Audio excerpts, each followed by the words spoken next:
இப்போ போரில் போய் சஹாபாக்கள் ஷஹீதானாங்க, போரில் போய் நபித்தோழர்கள் ஷஹீதானாங்க. அப்போ முனாஃபிக்குகள் நயவஞ்சகர்கள் இருக்காங்கல்ல, யார் நயவஞ்சகர்கள் என்று சொன்னால் தங்களை தாங்களே முஸ்லீம் என்று சொல்லிக் கொள்ளக்கூடிய காஃபிர்கள். அவங்க வெளியில் வந்து தன்னை காஃபிர்னு சொல்ல மாட்டாங்க, அல்லாஹ்வை நம்பணும் ரசூலை நம்பணும் எல்லாம் சொல்லுவாங்க, ஆனால் உள்ளத்தால் அவங்க காஃபிர்களாக இருப்பாங்க.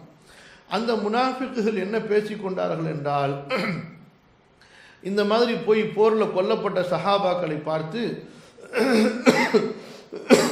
இவர்கள் எங்களோட ஊர்லேயே தங்கியிருந்தாங்கன்னு சொன்னால் இவங்க வந்து மௌத்தா இருக்க மாட்டாங்க, எங்கள் பேச்சை கேட்காம போரில் போய் கொல்லப்பட்டுட்டாங்க, புரியுதா? இந்த மாதிரி அவர்கள் பேசினார்கள். அதே போல் ரசூல் ஸல்லல்லாஹு அலைஹி வஸல்லம் அவர்கள் கொல்லப்பட்டார்கள் என்று உஹது போரில் வதந்தியை கிளப்பி சஹாபாக்களுக்கு மத்தியில் குழப்பத்தை ஏற்படுத்தினாங்க. அப்போ இந்த ரெண்டுக்கும் சேர்த்து அல்லாஹ் தஆலா பதில் சொல்கிறான். போரில் போய் சஹாபாக்கள் கொல்லப்பட்டிருந்தாலும் சரி, அதுதான் அவர்களுடைய மௌத்து.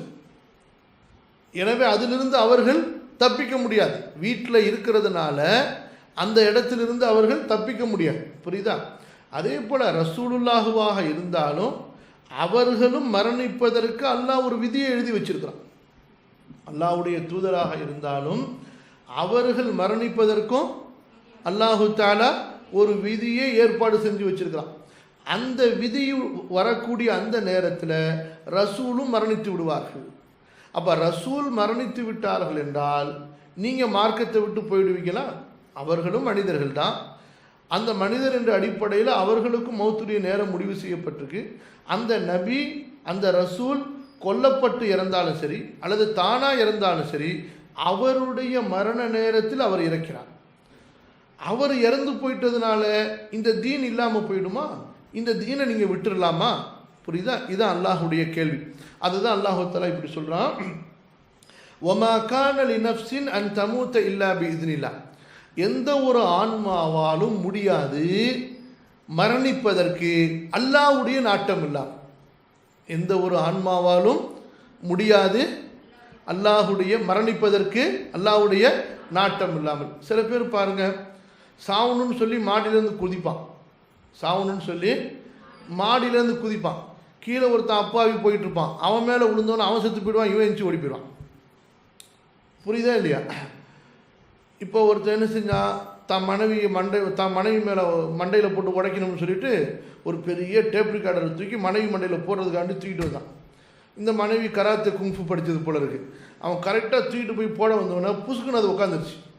உட்காந்தவுடனே அந்த நாட்டில் வந்து ஜன்னலெல்லாம் கம்பி இருக்காது, புரியுதா? அந்த சிங்கப்பூரில் வந்து ஜன்னல் கம்பி இருக்காது, ஜஸ்ட்டு ஒரு கண்ணாடி டோர் மாதிரி இருக்கும். அந்த கண்ணாடி உடைச்சிக்கிட்டு அவ்வளோ பெரிய டேப் ரிகார்டர் மேலேருந்து கீழே விழுந்துச்சுல, கீழே ஒருத்தன் போயிட்டு இருந்தான், அவன் மண்டையில் விழுந்து அவன் மொத்த போயிட்டான். புரியுதா இல்லையா? இதெல்லாம் அல்லாஹ்வுடைய விதியின்படி, புரியுதா? யார் எப்போ மௌத்தாப்போன்னு சொல்லிட்டு அல்லாஹ்வுடைய விதி. ஒருத்தன் என்ன செய்கிறான், சில பேர் பார்க்குறீங்க, தற்கொலை பண்ணிக்கிறவன் விஷத்தை வாங்கி குடிக்கிறான், புரியுதா இல்லையா? அவனை கொண்டு போய் கடைசியில் ஆஸ்பத்திரியில் போட்டு அவனை ட்ரீட்மெண்ட் பண்ணி அவனை எழுப்பி கூட்டிகிட்டு வந்துடுறாங்க. அப்போ என்ன அர்த்தம்? அவனுக்கு இன்னும் கொஞ்சம் காலம் டைம் இருக்குது. அவனுக்கு இன்னும் கொஞ்சம் காலம் இந்த பூமியில் சாப்பிட்றதுக்கு, சுவாசிக்கிறதுக்கு, பார்க்குறதுக்கு, போகிறதுக்கு, வர்றதுக்கு ஒரு டைம் இருக்குது. புரியுதுங்களா இல்லையா? அப்போ இதை நம்ம விளங்க வேண்டியது. எந்த ஒரு உயிரும் மௌத்தாவாது அல்லாஹுடைய அனுமதி இல்லாமல். அல்லாஹ்வுடைய அனுமதி, அதான் அல்லாஹ்வுடைய விதி, புரியுதுங்களா? அந்த விதியின்படி தான் அதற்குரிய நேரத்தில் தான் கிதாபம் முஅஜ்ஜலா, அதான் அல்லாஹ் சொல்கிறான், கிதாபன் முஅஜ்ஜலா, நிர்ணயிக்கப்பட்ட விதி அதான். அப்போ யார் எந்த நேரத்தில் மௌத்தா போகிறாங்களோ அந்த விதியின்படி தான் அவர்களுக்கு மௌத்து வருமே தவிர அதுக்கு முந்தவும் செய்யாது பிந்தவும் செய்யாது. நிறைய உதாரணங்களை நீங்கள் பார்க்கலாம்.